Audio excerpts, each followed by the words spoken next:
doing my Adam Savage. Remember, the only difference between fooling around and science is writing it down.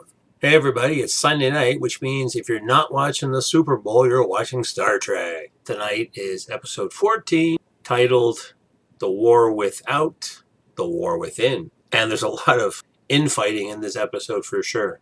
Don't forget, once again, if you're new here, hit subscribe, hit the notifications because I do post weekly, so you can always keep up on the latest what I've been up to. Gonna get a little spoilery, not too much. This is another one too. Definitely go see it. If you haven't seen it, go see it now. If you haven't seen it yet, I'm gonna get a bit spoilery, like I said. So you maybe wanna come back afterwards, but definitely watch this episode because this was a good episode. Lots going on in this episode, and the funny thing, they're scraping off the ISS on the Discovery and painting back a lovely little U.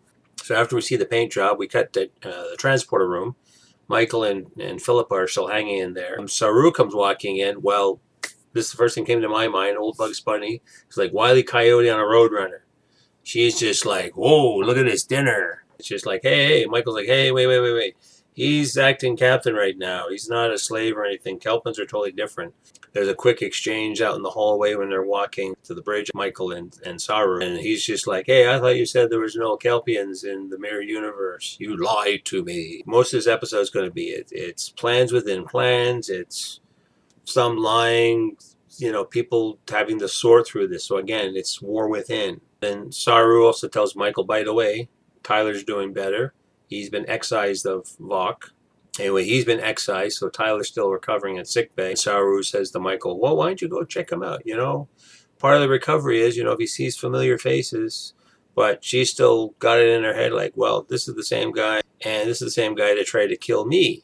So I really want to go see this man in sickbay? I don't think so. I will pass for this moment. And then we cut back to the bridge. The other ship drops out of warp. Let's hail them. Nope, they're raising shields. Oh, let's raise our shield. And just before, and I think someone brought that up too, just before the shields went up, all of a sudden there's a boarding party. I don't know how fast their transporter guys are over there. And they call it in and says, yep, safe to come on in. Admiral Cornwell and Sarek beam in after. And it's like, don't nobody move, and phasers are trained on everybody. Admiral tells Sarek, okay, do your job. Sarek goes for Saru, pulls a mind meld on him. Doesn't, yeah, it's cool. And she's like, where's Lorca? And then it's like, oh, Captain Lorca is dead. Admiral Cornwell, it's Admiral Katrina Cornwell executes verbal order and such, and she takes over the Discovery. They cut to one of the briefing rooms, and there's a bowl of fortune cookies there. She phasers them. Screw you and your fortune cookies, Lorca. And then they have a quick powwow about what's been going on. So she gets everybody up to speed. They've been fighting the Klingons. We're down to a third of the fleet. They've lost, tens of thousands of people. And to answer everybody else's question too about the ISS Discovery, well, it got destroyed by Klingons. So I guess they decided like, hey, I don't know if they were helping the Federation or if they were just like rogue on their own, but somehow, and I guess that's a quick way to say like, hey, that's it for the Mirror Universe Discovery. You don't have to worry about that. It got blowed up. Problem solved for story-wise, right? And Cornwell's rattling off stardates, stardate this, stardate that, all these different things. Klingons were attacking here, and here. And Michael's kind of like, well, what the heck? What the hell? Hold your horses. No, that's a different thing. But she's kind of like, yeah, their attacks are not logical, and not to say the Klingons are logical, but it's like, oh, is that attack here and attack there? Well, the Kuvma's plan of reuniting the 24 houses didn't seem to work. So what's happening is the Klingons, on their own, in their 24 houses, are just attacking randomly, willy-nilly. They don't care. The only common goal for the Klingons right now is they're just blowing up the Federation. And there's a quick note, again, too, because this also came up in some of the fan threads about what's going to happen with the Mirror Universe. Will Sarek and the Admiral say, you know what, we're shutting it down. It's just totally classified. No one's going to know nothing about this. So the whole Mirror Universe thing is going to be classified. No one's going to know anything about it, about the people there, and everybody else may get from Will Smith. And then the plan is, well, if we can get the Starbase 1, that's still under our control, and we can then rally what we have left of our own troops, continue fighting the Klingons, because now we've got Discovery with the Spore Drive, and they've also got the algorithm for the Klingon cloaking device, so that may give them a slight edge. Unfortunately, no spores. But Stamets says that there's a moon that he knows of, but the spores do reside there. We do get to see a little bit, I might be jumping around a little bit here, but just to go back half a step, Saru does talk to Tyler, see how he is. He's okay. Said, okay, tell you what, we'll get you out of sick bay. And he gives them, I think, a little, almost looks like an Agents of S.H.I.E.L.D. little you can't harm things bracelet on. He does bump into Stamets, and Stamets is like, yeah, you killed my lover and other stuff, and I hope you really feel sorry for yourself.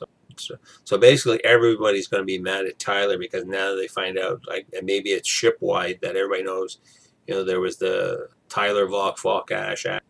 So Tyler, well, you got to eat. So he goes to the mess hall, have a bite to eat. Everybody's giving him the dirty eye there. And so he sits down, has his lunch, and after a moment, Tilly looks over. She gets up and sits down with him. It's like, if you want to talk, I'm here. It's cool. Interesting enough, Detmer gets up, doesn't say anything, just comes over, sits down with them. So I guess they're sort of like, well, maybe he's not, he's not Tyler Valk anymore. He's just regular Ash Tyler. Maybe he's okay.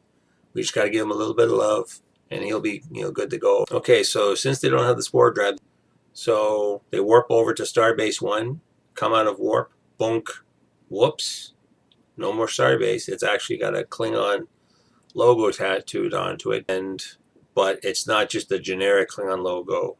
It's one of the houses. And of course, Admiral Cornwell is really upset because I think she said like 80,000 people were living on the starbase. Admiral confronts L'Rell about what's going on. The houses are divided. The Kuvma didn't really help much, and she thinks that the Kuva taught us that the Federation is a bunch of evil bastards and they don't care for anything and they want to destroy everything. It's like, no, that's just propaganda. Go ahead. We're actually all about unity and keeping together and have the galaxy at peace. And if you guys keep going the way you're going to go, you destroy the Federation, there's nothing left. L'Rell is just like, well, after the Federation, we can just keep going because, they're a conquering race. So they're just going to keep going until somebody says stop. So they all come to the conclusion after all this is like, yeah, we got to take down the Klingons. And even Sarek says, Starfleet tactics are not working. We have to fight back somehow. And then the Admiral calls up all remaining Starfleet. Got to hit the Klingons fast, hard. And I think they got some information too from Phillipa of like, how did the Terran Empire take out the Klingons? Well, the best thing to do is like you basically go for the source. So like straight in. The plan is basically go after Kronos. We find out in this version that Kronos is a little cave system. So they figure out, like I said earlier, about, there is a spore moon that they can go harvest from, but they got to do the terraforming. The plan is, if we can get the spores, we can set up the ship, we can jump to the moon, we can go inside and we can map out Kronos and maybe also map out the rest of Klingon space, because in this time frame, Starfleet has no idea what the Klingon space looks like. Get in, map everything. We got to jump in with spores. That's when we get to the point of, okay, Paul says, yeah, I got this place, let's go. And then 5 minutes, they were able to terraform, make the planet more habitable. Spore trees started forming, and the spores started generating, at like 5, 10, 15, 20, 25, 30, 35. Boom, now we got our spores. Oh yeah, they did have to jump to the spore moon because they couldn't just warp there in case the Klingons saw them. They had just enough spore energy that they had saved as a sample to get them there. In between some of that too, Mirror Georigiou was talking with Sarek and us off camera, but Georigiou says, I can help you out. I've got a plan, but I have some demands. After that, Sarek, as she leaves, says goodbye to Michael, gives her the old high five. Michael starts talking with Tilly. Then Tilly sort of swings the conversation over about Tyler. And it's like, you're going to go talk to him, or, he needs our help. Michael is still pissed because, again, of the killing thing. That just would kind of put a damper on the relationship, now, wouldn't it? Tilly almost talks Michael into seeing Tyler and sort of try to bury the hatchet with him. Well, she does confront Tyler, but the punchline basically is, you said you had my back in the mirror universe. You didn't. You tried to kill me. And I don't care who you are now, but when your hands were around my neck and I was looking through your eyes, I wasn't looking through your eyes. I saw box eyes. We're going to have to just call it off right now. Cut back to the bridge. And the Admiral's there on the shipwide. I got an announcement. Again, major spoilers here. It's Georigiou.